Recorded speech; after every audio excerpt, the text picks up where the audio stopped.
সুপ্রভাত বন্ধুরা, আমি ঠাকুরঘরে এসেছি। আজ কাল থেকে তো পড়েছে অম্বুবাচী। আমি তোমাদের মায়ের এখন তো অম্বুবাচীর মানে কামাখ্যা দেব পিঠে হচ্ছে সব জপ্ত, আমিও করছি। দশমহাবিদ্যার 10টা রূপ আমি তোমাদের বলছি। কালী, তারা, ছিন্নমস্তা, ষোড়শী, ভুবনেশ্বরী, ত্রিপুরে ভৈরবী, ধূমাবতী, বগলামুখী, মাতঙ্গী, কমলা। এই মহাবিদ্যার 10টা রূপ মায়ের। আমি সেটা প্রথমে আমি তোমাদের কালী একটুখানি তোমাদের দিচ্ছি। প্রথমটা 10টা রূপের একটা প্রথম কালীর রূপটা দিচ্ছি। প্রতিদিন আমি তোমাদের একটা করে দেব। কালী নমো শ্রী পরমাত্মাই নমো।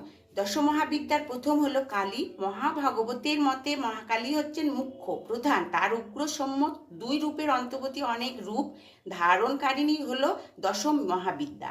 বিদ্যাপতি ভগবান মহাদেবের শক্তি এই দশমহাবিদ্যা অনন্ত সিদ্ধি প্রদানকারিণী।